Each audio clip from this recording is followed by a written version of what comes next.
what it all comes down to, what the entire purpose of this series is basically our ability to work better and work more effectively with kids.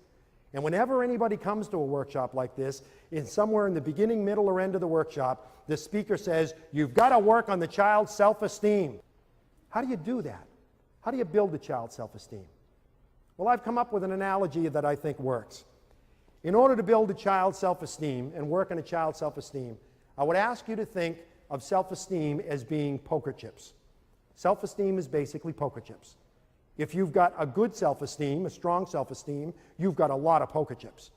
And if you've got a poor self-esteem, a low self-esteem, you don't have many poker chips. Simple as that. Let's talk about two children who go to the school that your child goes to. These two children go to every school in the country. One child is named Joe Cool. Joe Cool has tons and tons and tons of poker chips. How did he get all those poker chips? By good things happening to him. When good things happen to you, you get poker chips. Captain of the football team, he has 10,000 poker chips. Voted king of the homecoming dance, he has 15,000 poker chips. Get your picture in a paper for scoring the winning touchdown, he has 12,000 poker chips. This kid's got millions and millions of poker chips. He's had a charmed life, God bless him. He feels great about himself, and he should. Now, you also lose poker chips when bad things happen to you. You go to the prom, Joe Cool goes to the prom with the best-looking girl on campus, 20,000 poker chips. Prom night comes, he's got a pimple on the end of his nose. He loses 3,000 poker chips, but he still has a net gain of 17,000 poker chips. He's still 17,000 poker chips ahead. And this kid goes to school every day with his baskets and bags full of poker chips. And sitting next to him is Larry, the learning disabled kid. Larry, the learning disabled kid, has poker chips like this. This is it. This is all he's ever gotten. Never been voted captain of anything. Didn't go to the prom. Never been on a team. Never got on 100 in a test. Didn't blow the top off his SATs. Didn't even take his SATs. He's got a stack of poker chips like this. And now with the inclusion movement, we make those two kids go to school together and compete against each other in the games of school. I would submit to you that that's not fair. I would submit that that's not fair. Anybody play poker here? Do we have any poker players here? Sir, Chris, could you join me up here? Would you mind? Suppose, Chris, I were to ask you if you wanted to play poker. And I said, Chris, here's basically the deal. You're going to have this many poker chips, okay? I'm going to have, here you go, I'm going to have all the poker chips in the Western world. I have basically 10 million poker chips back there. I'm going to play poker against you. What would be your first response? Would you want to play? I don't think so. Okay, his first response would be, I don't want to play. What do we think the learning disabled kid is saying to us when he says, I don't want to go to school today, Ma? Don't make me go. I got one of those stomach aches again, Ma. Don't make me go. Please don't make me go to school today. What's he saying to you? He's saying, I don't have enough chips to get in the game. I don't have enough chips. Don't make me play this game. But we say to him, you got to play. The law says you've got to play. You've got to go to school. So I say to you, Chris, you've got to play poker with me. You're going to have that many chips, and I have bundles and bundles of chips back there. How would you play, Chris? Would you play conservatively, or would you play recklessly?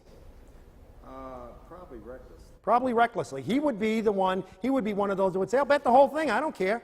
That's what the learning disabled kid that's what the learning disabled kid says when he says, sure, I can walk along the edge of that building. Sure, I can try dope. Sure, I can join a group, a gang. Sure, I can do that. In other words, I'm just going to be spontaneous and do anything. I'm just going to bet the whole thing. I don't care. I don't care. I'll just bet the whole thing. Would any of you play conservatively? Yeah, some people are saying, I play conservatively. I just bet one chip at a time. That's what the kid with a learning disability is saying to you when he says, no, I don't want to ask anybody to the dance. Don't ask me to, Ma. I don't want to put anything in the science fair. I don't want to go to summer school. I'm going to take the chips that I've got, and I'm going to hold on tight to those, and I'm not going to let these go. And in school, we make these two kids play the game of school against each other, and I would submit to you that that's not fair. So in class, the first day we're in class one day, and the teacher says, who was the president of the United States during the Civil War? And Joe Cool's sitting there, and he's saying, I think it was Calvin Coolidge, but I'm not sure. Well, what the heck? I've got 10 million poker chips. If I get this answer wrong, it's only going to cost me 5. Was it Calvin Coolidge? Teacher says no. Larry, the learning disabled kid, is sitting there and he's looking at this little stack of poker chips. He's got 25 poker chips to his name.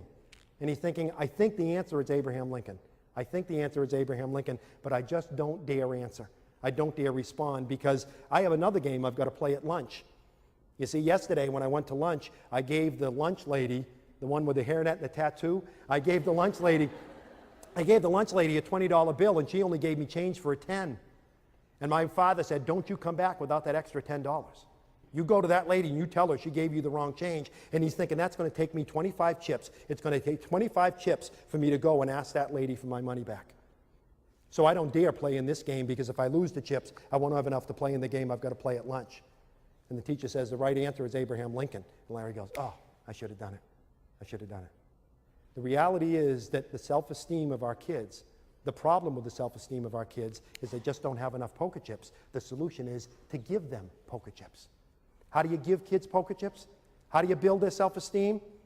One is you find, if you're a parent or you're a teacher, you find the island, what Bob Brooks calls the island of competence. You find the one thing that child can do well, and you make a big deal out of that.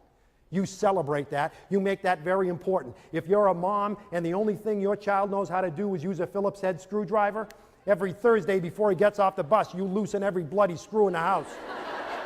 And when he gets off the bus, you give him the screwdriver and you say, go to it, pal, because nobody does it like you. You got to be a talent scout. You got to find things he does well. You got to find, because every time you praise a child, every time you say, that was a good job, you're giving him poker chips. Parenting is pretty simple. Being a teacher is pretty simple. It all comes down to this. Your job is to make sure that every child you deal with has more poker chips when he goes to bed that night than he or she had when they got up in the morning. That's it. It's that simple. And how do you make sure they have poker chips? You give as many poker chips as possible. Secondly, you take away only as many poker chips as necessary. Please listen to me, dads, because we dads are real good at this. Let's say that Chris is my son, and Chris is sitting in class, sitting at the dinner table. Want to cup your hands like that for me, Chris? Chris is sitting at the dinner table, and he's got that many poker chips. He's got that many chips. And we're sitting at the dinner table, and Chris spills his milk. And I say, you know, Chris, sometimes you make me sick. You know, do you get up at 5 o'clock in the morning and say, how can I spoil Dad's day? Is that what your problem is? You're the only one in the family who does this. Sometimes I even wonder why we have you in this family. Go to your room. And he goes up to his room. And the rest of the family's sitting there, oh boy, oh boy. And I sit there and I think, oh boy, that was pretty rough. I was pretty rough on old Chris. That's pretty tough on Chris. I wasn't really mad at Chris. I was mad at my secretary. So I should go apologize to him. So I go up and I sit in the edge of Chris's bed, and I stroke his hair and I say, gee, Chris, I'm sorry, pal. I shouldn't have yelled at you that way. I shouldn't have yelled at you that way. That was wrong. That won't happen again. Sorry, Dad. Sorry, Dad. Yelling at him in front of the family, telling him you wish he wasn't in the family, asking him if he plans how to spoil your day, telling him you're basically sick of seeing him when you come home from work. You took away 50, 60,000 poker chips from him. Sit in the edge of his bed, stroke his hair, tell him you love him. 5,000 poker chips at the most. You're still 55,000 poker chips behind the 8 ball. You can't do that with our kids. You can't take away those massive number of poker chips without realizing that you're making your job as a parent much tougher. And lastly, you got to give as many as you can. Take away only what's necessary. And lastly, you've got to be willing to go to the mat with people who take poker chips away from your child and not give any back. Teachers take away chips. Bus drivers take away chips. Principals take away chips. But most of us also give chips back. And if you take poker chips away from a kid, but then give some back, that's okay. There's a lot of people in your child's life who play that role. But the bottom line is, if there's someone in your child's life who is taking poker chips away and not giving any back, they're making your life much tougher. When are we going to deal with this? That's what advocacy means. Standing up for someone who can't stand up for themselves. If you're a teacher or a parent, you've got to be willing to go to the mat with people who take chips away from your kid and not give any back. You're a mom, you get up in the morning, you make him French toast. Oh man, 20,000 chips. You lay out his favorite clothes, a Beavis and Butthead t-shirt that he loves and you hate, 15,000 chips.